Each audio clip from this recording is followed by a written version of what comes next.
The sun's going down outside, and you're probably in your usual evening spot. Maybe the recliner with a blanket over your knees, or at the kitchen table with the last of your tea, and you notice that familiar heaviness settling in again. Your body feels a little more worn out than it should. Your thoughts seem to float around without landing properly, and even the small things you used to do without thinking, like recalling where you set down your keys 5 minutes ago, or keeping track of what day it is, now take extra effort. You might sigh and think, well, this is just part of getting older, isn't it? But let me sit here with you for a while and talk like friends do. I've seen this same quiet struggle in so many people in their 60s, 70s, and beyond. And after more than 20 years working on sleep and brain health for seniors, I can tell you straight, a whole lot of that mental dullness, those little memory hiccups that pop up more often, and the way small annoyances feel bigger than they used to, aren't always just the calendar turning pages. Frequently they're connected to sleep habits that have quietly gotten off track. And the really hopeful part is that simple, gentle changes to those habits can help bring back more clear-headed mornings and steadier days than most folks realize is possible. I'm Dr. Michael Kent, and I've spent decades listening to people just like you describe the same things.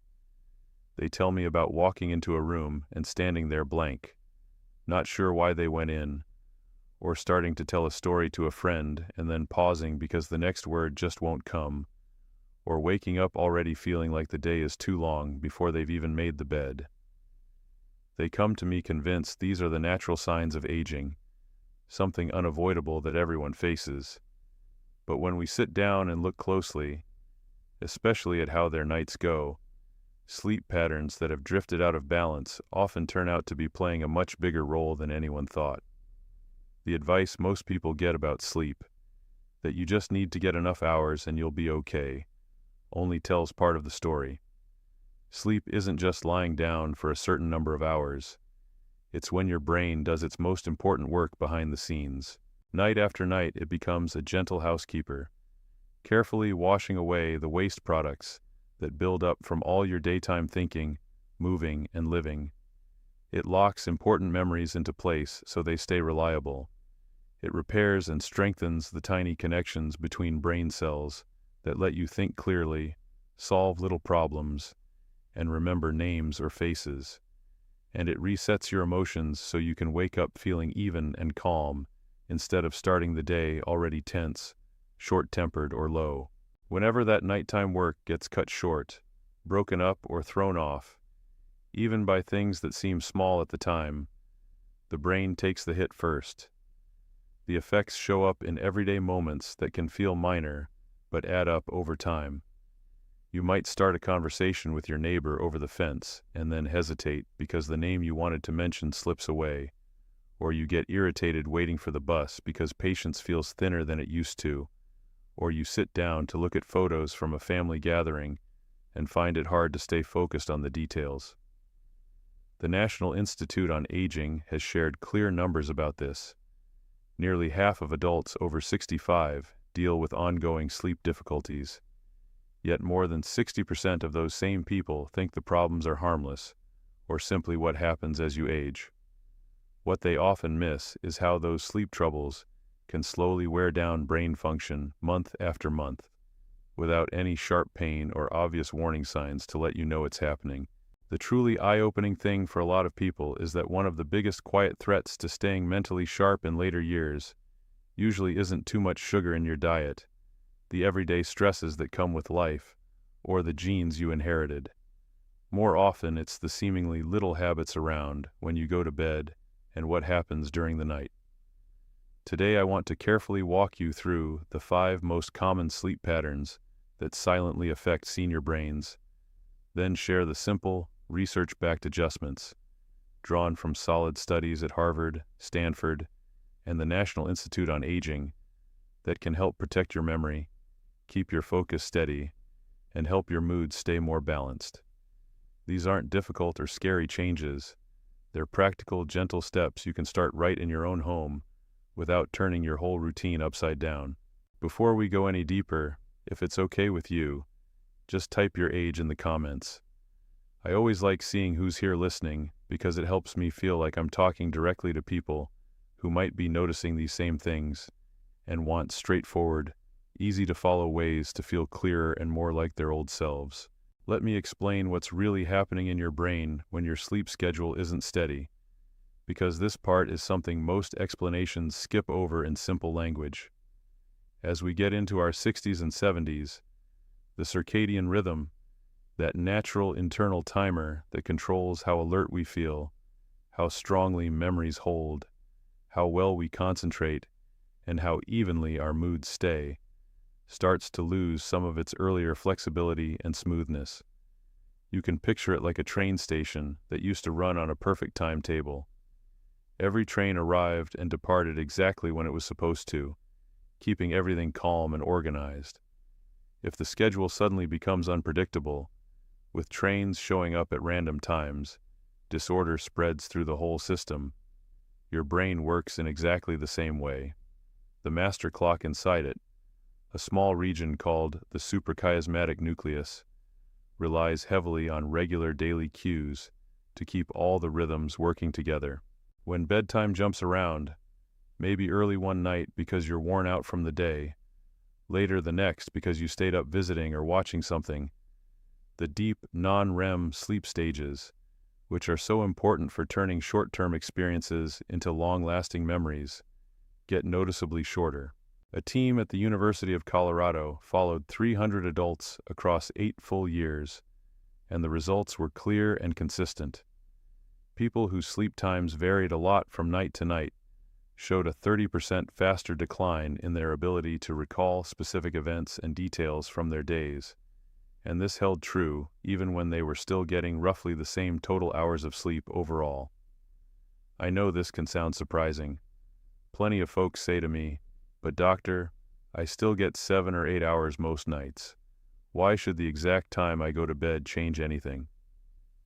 The answer comes down to the difference between simply being asleep for a certain length of time and getting the high-quality, restorative sleep your brain truly needs. Consistent timing allows the full depth of those repair stages to happen. Without it, even adequate hours leave important parts of the brain's nighttime work incomplete. If you've ever stepped into a room and stood there wondering what on earth you came for, feel free to add the word foggy to your comment, so I know this feels familiar. Another habit that shows up so often is lying in bed awake for 20 minutes, 40 minutes, sometimes nearly an hour, thinking it's no real harm since you're at least in the right place to rest. It feels innocent in the moment, but your brain is always forming associations based on what happens, and spending long stretches awake in bed teaches it that the bed is a place for thinking, worrying, or staying alert rather than drifting into deep relaxation.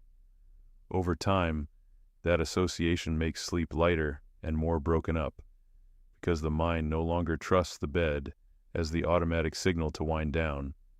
It's a lot like trying to park your car in a spot that's become a chaotic, noisy intersection when it should be tucked safely in a quiet garage.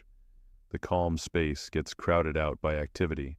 Johns Hopkins researchers followed 250 adults aged 65 and older and discovered that those who regularly remained awake in bed for prolonged periods had 42% more awakenings during the night and higher scores for morning anxiety. That ongoing pattern quietly contributes to feeling mentally cloudy during the day, getting irritated more quickly over small things, and sometimes developing a new sense of unease or nervousness that feels strange, because it wasn't part of your usual way of being. Going to bed much earlier than needed, say 7 or 8 in the evening, because it seems like the sensible choice to guarantee plenty of rest, surprises almost everyone when I point it out. It makes sense on paper, but the brain actually requires a sufficient number of wakeful hours during the day to generate what's called sleep pressure, that healthy buildup of tiredness that helps you drop into the deeper, more healing parts of sleep. When bedtime arrives too soon, both deep, slow-wave sleep and REM sleep with its dreaming phases end up shortened, which directly weakens how well memories get stored and how steadily emotions stay regulated. Imagine your brain during waking hours as a sponge soaking up everything you see, hear, and do. If it hasn't had enough time to take in that daytime water, it can't fully squeeze itself clean and refreshed at night. University of Michigan researchers examined older adults who chose very early bedtimes and found their REM periods were 20% briefer even though they stayed in bed 9 or 10 hours altogether. That shortened REM can closely resemble the early signs of thinking slowing down, yet in many cases the brain itself remains healthy, and getting the wake-sleep balance right reverses the pattern. Light coming in during the night, even faint amounts from a hallway fixture left on, a phone screen glowing while charging, or a television left on low, catches nearly everyone off guard. It tells your brain it's not truly dark yet, and holds back the release of melatonin, the natural hormone that guards brain cells and helps launch the deepest, most repairing sleep phases. You might picture the nighttime brain as a factory that needs complete darkness to run its cleanup crew efficiently. Any light keeps parts of the system working when they should be off, so waste piles up longer. Stanford investigators tested the impact on adults 65 and older, and saw that even modest amounts of light at night dropped melatonin levels by 50%, resulting in shallower sleep overall and less effective memory building the next day. People tend to downplay this one because the damage accumulates so slowly and doesn't announce itself with immediate discomfort, but it quietly adds to the overall burden. Using sleep medications regularly over a long period rounds out the common habits. These can provide welcome relief for short stretches when sleep is particularly difficult, but when used nightly across many months or years, a number of them dampen the very deep non-REM and REM stages the brain depends on for processing what you've learned, clearing out harmful buildup, and maintaining emotional equilibrium. A study published in JAMA Neurology examined seniors taking benzodiazepine sleep aids consistently for more than 6 months and noted a 23% reduction in slow-wave sleep, the particular stage responsible for washing away proteins like beta amyloid associated with cognitive risks. Even when the person feels they've slept enough, the brain misses out on full nighttime maintenance, leaving small gaps that accumulate over time. The good news that keeps coming through in all of this is that none of these habits lock in irreversible harm. Brains retain impressive resilience well into the 60s, 70s, and even later, and meaningful recovery often follows when conditions improve. Awareness paired with small, consistent adjustments makes the difference, not fear. To make this feel more real, let me tell you about 2 people I've worked with closely. Margaret was 72 when she first came to see me. She sat across from me feeling both frustrated and frightened. She described how her mind seemed to be slipping away day by day, walking into rooms only to forget her purpose there, groping for ordinary words that used to flow without thought, noticing memory lapses pop up regularly in conversations or while running errands.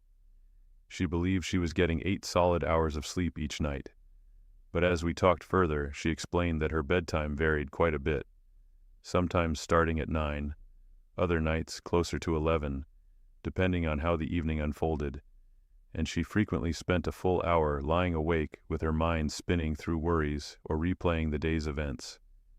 Together we introduced the REST protocol, a clear, phased plan I'll describe in detail shortly. Within 6 weeks she returned with noticeable excitement in her voice. She said her mornings had transformed. She now felt roughly 80% clear and alert upon waking, instead of the 40% she had grown used to. Nighttime awakenings fell from 4 or 5 episodes down to just 1 or 2. The anxiety that had begun shadowing her days eased considerably, and she regained a sense of trust in her own thinking. Memory wasn't suddenly perfect, but her brain felt nourished and rested for the first time in a long while. Looking me in the eye, she said quietly, "I was convinced I was losing my mind for good, but it turned out my brain had just been running on empty without the right kind of rest." Harold was 68 and had adopted the habit of retiring very early, around 7 most evenings, because he thought extra time in bed would protect his health. Unfortunately, he would wake around 3 in the morning, completely alert, and remain unable to fall back asleep for hours. Testing showed a mild dip in his short-term recall ability, and he had depended on a low-dose sleep medication for several years. We focused on establishing a fixed wake-up time every morning, reducing any sources of light after dark, and gradually shifting bedtime later in small steps. After 8 weeks, his deep sleep had risen by 35%, based on the wearable tracker he used. His word recall score climbed from 15 out of 20 to 19 out of 20. The persistent morning haze cleared away completely, and his daily mood became far more consistent without the emotional roller coaster he'd experienced before. The rest protocol successfully realigned his natural repair rhythms, and he expressed genuine surprise at how much lighter and more capable he felt overall. Stories like Margaret's and Harold's aren't unusual at all. Hundreds of older adults I've worked with show clear, measurable progress in thinking, mood, and daily energy when their sleep habits get realigned. The approach that has guided so many of these changes is something I call the REST protocol, standing for rhythm, education, stimulus control, and timing. Let me walk you through it slowly and practically so you can see how it fits into your own routine. The very first piece is anchoring your wake-up time. Pick a realistic hour that works for your life, maybe 7 o'clock, maybe 7:30, and get up at exactly that time every single morning, no matter how the night went. Even if sleep felt short or restless, rise anyway, get some light, maybe have breakfast or step outside. This one habit powerfully steadies your inner clock and builds stronger natural pressure to sleep deeply the next night. It gives your brain a clear, reliable marker for when daytime begins and nighttime should follow. Harvard-led research demonstrated that holding a consistent wake time boosted deep sleep by 30% within only 2 weeks for many participants. Alongside that, handle naps thoughtfully. If napping feels helpful, limit it strictly to 20 minutes or less and finish well before 3 in the afternoon. Extended or late-day naps reduce the healthy pressure your body needs to drop into truly restorative nighttime sleep. In place of long naps, channel energy into daytime habits that encourage natural tiredness later. One of the simplest and most powerful helpers is getting morning light exposure. Try to spend 15 to 20 minutes outside in natural daylight soon after waking, perhaps by taking a slow walk around the block, sitting on your porch with the sun on your face, or even standing near an open window if going outside feels tricky. That early sunlight helps reset your clock, makes it easier to fall asleep in the evening, and increases how deeply you sleep once you're there. Adding gentle movement at the same time, like easy walking, light stretching, or simple chores, makes it even more effective by naturally building that sleep pressure throughout the day. Stimulus control is the part that helps when you find yourself awake in bed for too long. The guideline is straightforward. If you've been in bed 20 to 30 minutes without drifting off, get up quietly, go to another room if you can, keep the lights very low and soft, and do something calm and boring. You could look at old magazines without much interest, fold a few towels slowly, listen to soft music without words, or just sit quietly. Avoid anything bright, exciting, or brain-activating. No phones, no television, no reading thrilling stories. This method gradually reteaches the brain that bed means sleep, rather than wakeful tossing or frustration. The Johns Hopkins group reported that seniors using this approach reduced their average nighttime awakenings by 42% across 6 weeks, and many reported waking up feeling noticeably fresher. When it comes to bedtime, most older adults do best settling down between 9:30 and 10:30 at night. If your current pattern is quite different, maybe much earlier or much later, don't try to force a big jump all at once. Instead, move bedtime about 15 minutes later every 2 or 3 nights until you land comfortably in that window. This gradual shift lets your body adapt without stress and often leads to extended periods of deep, slow-wave sleep and REM sleep. both of which make a real difference in how solidly memories stick and how evenly emotions stay. University of Michigan findings showed that seniors who adjusted bedtime this way improved their scores on thinking tests by 15 to 20% after 4 weeks. The last elements are about guarding darkness at night and thoughtfully reviewing any regular sleep medications with your doctor. After the sun goes down, switch to dim, warm-colored lighting rather than harsh overheads. Think soft table lamps or night lights with a yellowish glow. Keep phones, tablets, and televisions off or out of the bedroom for at least an hour before bedtime, because their screens interfere strongly. Protecting your natural melatonin helps deepen sleep and supports better overnight brain cleanup.